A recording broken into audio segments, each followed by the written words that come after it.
Hey, welcome, all my right thinkers. Thanks for tuning in and check out your boy, P Funk. Thinking right now here in my lab, and I'm in the book. I'm talking about set. This is another concept of your personality. That's the first one that you need to get control of. So this is all about how set influence you, and he don't really care. He's a reckless dude, so you can't have him in control. That's right. He's a good servant, bad leader. Let's talk about it.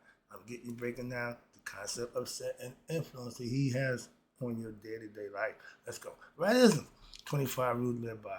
Storytelling, story with a message. There's always a message in my stories for life. I give life lessons. You tuning in and receiving them, I appreciate you. We got a good thing going. Let's do what we do. Right thinking mission is to enlighten, inspire, educate, and motivate you, the individual, to a higher spiritual level of enlightenment. Right thinker's way of life through mental and spiritual discipline. Practice daily will help and guide you to obtain your goal of reaching spiritual enlightenment, aka know thyself. My mission is that all right thinkers know thyself.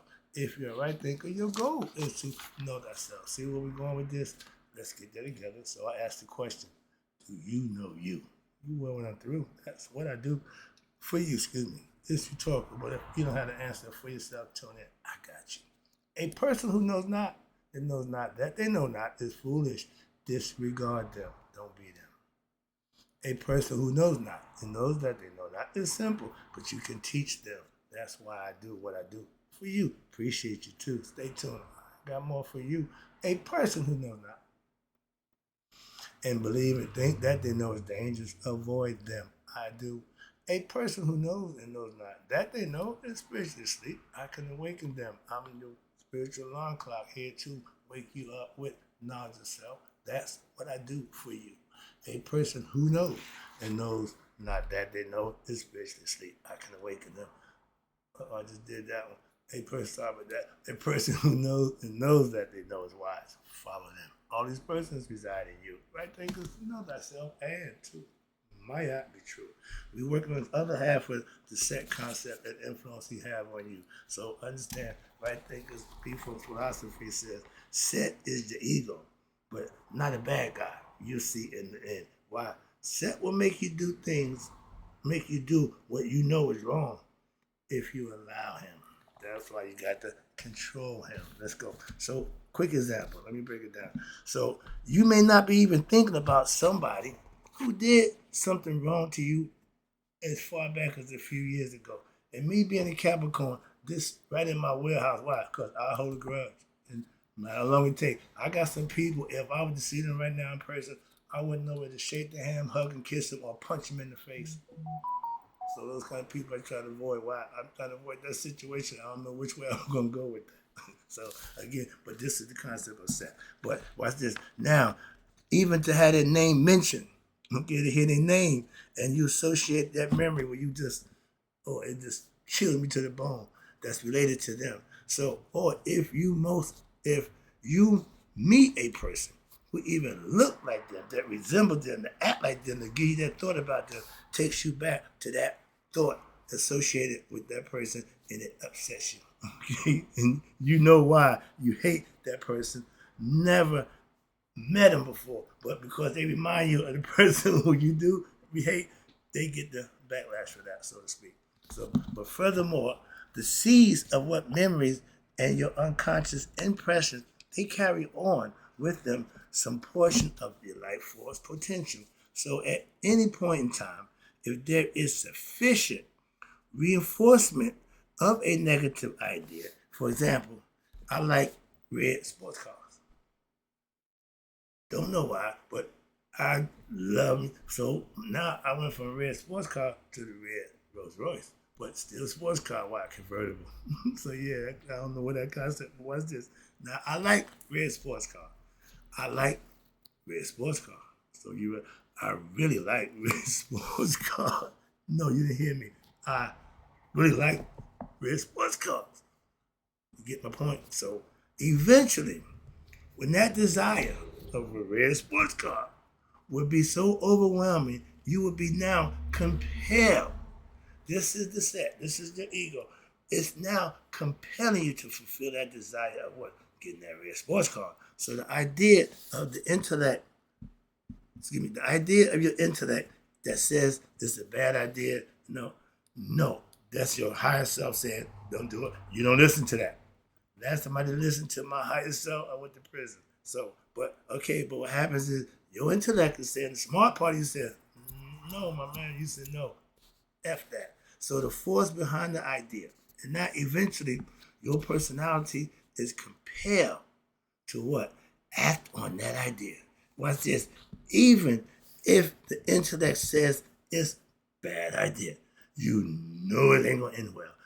I knew when I got into the drug game, that was gonna go one of two ways for me. Cemetery or prison. I was happy that I got prison. Why? It gave me a chance to a do-over. Okay, I came out. I didn't do that nonsense no more. But if I go to the cemetery, party's over. I know a lot of my buddies didn't go by the way I did. All right, but idea, the force behind your negative action is your ego. Watch this. The force behind the idea can be so overpowering, and this is the power of the ego. Pay attention. That's why I'm giving it to you. It will override your intellect. Your ability to know right from wrong, your capability to do what you know is wrong, what you know is right, you're going to do it. And because the ego is both stronger than the intellect to express its uncontrolled emotional acts, is going to rationalize the act. I, in my mind, made it okay to sell drugs. Supply and demand. They needed drugs. I would supply them. So it worked perfect. I was a businessman.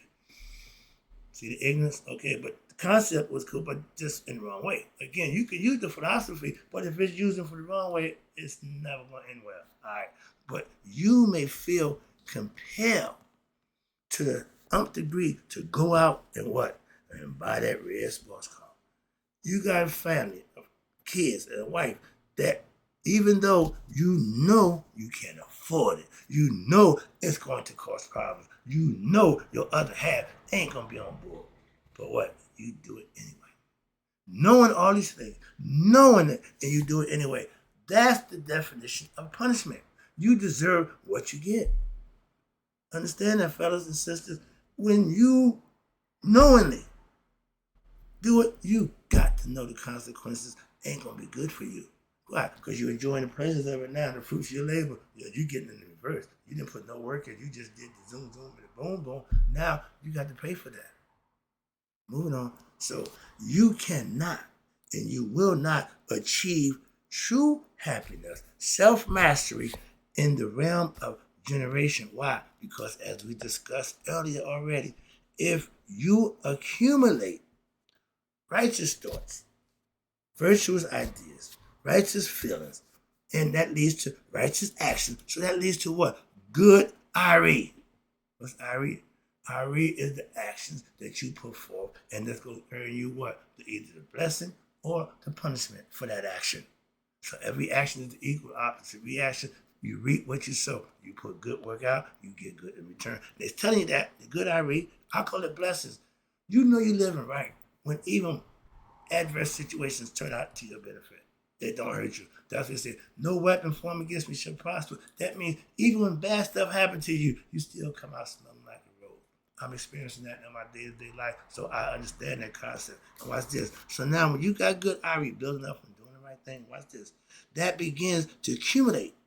And it begins to overweigh what? The negative. Now I got more positive going than negative. And I just made this point in my life. I'm on the better side of living right than I am when I was living wrong. I got over 41 years in the right side compared to 26 on the wrong. So yeah, I know this concept again, the real stuff. I'm living it. When I read it years ago, but now that I'm with them, man, this is the real deal. They tell you what you're gonna happen, and sure enough, watch this again. Here he goes. So now, what we at down here? Oh, the good action. The good action. Now you're performing righteous actions today. Suppresses your negative actions from prior to past. And now you're resolving what? Those negative actions. How could you get on the good side? Let the good override the bad. Like the bad would override the good when you was doing them. When they was bad, you still did them because you overrid your conscience to do what's right or stop the error and doing wrong. But through all your negative actions, through now even understanding that they are in your era. Your egoistic concept lead to actions that are erroneous, disgusting, low, and only when you do this because they are based on unrighteous and ignorance of oneself. And that leads to error in actions. One's actions, if not thought out, if not planned and put in perspective, will be wrong. And if you hate somebody, and we all have that emotion, okay? Usually if you love somebody, when it don't work out, you hate them, okay? But usually somebody who wronged you, I hate them. So I have understanding about that. But again, if you hate somebody, understand that what you're really doing is what? Hating yourself. When you sit back and look at it. So I'm going to punch myself in the face. I don't want to do that. So the person I want to punch in the face and broke my shoe off with his butt is like me doing it to myself. So, and again, I always said, when you beat up a punk, you don't get credit for that. Your credibility, your manhood ain't enhanced by you beating up somebody who you know you can beat up. So I let that one go. Moving on. But yeah, my hatred is a factor of your own failure to seek the truth and to fulfill yourself in a righteous manner. I had to digest and understand and break it down where I can get that out my system. If I see that guy today, I might punch him in the face. If I see that girl, I might slap her face. So I don't want to put myself in that predicament. Why? Because I don't know how I'm going to react. That's me telling you the truth, a fact. That's my nature, my emotions. I got control over them, but sometimes I may not be able to control them. So I want to push it to the limit. Long day out of sight, out of mind. All right, but that's what that means. But if I got a problem with you, I got a problem with you. Moving on. But that means my failure to achieve happiness is the same thing. If you rely on other people for you to be happy, you ain't never going to be happy. Why? They not going to do it. It's all up to you. Again, moving on. You see right here, they got Set. This is what he looks like. We don't know what animal that is. Look at, he got a dog just like him. But now remember, he's the force. He has a force. Don't underestimate the power of ignorance. I'll give you that lesson too. You need to understand, ignorance is just as strong as God. Okay, that's the devil. That's the flip side. Remember, the devil ain't nobody but in opposition to God. And as long as you hold your position with yourself, you're not worried about what somebody else do or not doing. And it's your concern. Okay, that's what we need to get better at. I just showed you a picture Set, the ancient Egyptian god Set. He was a god. And guess what? He was the strongest of them all. So you want him on your team. You know, no, that's one of them guys. You don't like him? No, but we want him on our team. He did Dennis Rodman of the afterlife. All right. But again, now, and that brings to what? That brings us to Set, his character, and what he represents. There you go. This is the meat and potatoes, people. Let's go.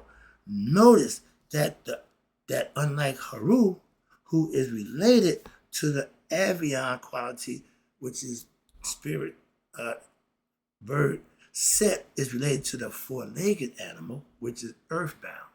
Okay, so he is earthbound. Go ahead, boy. And thus related to what we call the heavier elements like earth, metal, stone, etc. Okay, the physical body, that's what body is. As opposed to, that's what Set represents, opposed to Haru. The spirit in me and you is represented by what? The hawk, the falcon, the baddest flying thing in the air. That represents your spirit. Why? Because Haru, who's the one who can take flight, hence the wings, and thus is still capable of living on earth. Right here, walking amongst everybody, but he can take off whenever he chooses to, okay? When I tell people who get ignorant while I'm here, I just, become intellectual. You get conscious of them. Don't get ignorant like them. You rise above them. That's the concept that I use. But it means attaining communion with what? Air and fire. So this means that Set represents what is gross, heavy, while Haru represents that which is what? Capacity to operate in a gross as well as the subtle atmosphere, hence it can take flight. And following this metaphor, what's this? So the human body and its name, or the grossest aspect of the personality, while it's called your ba, your spirit, excuse me.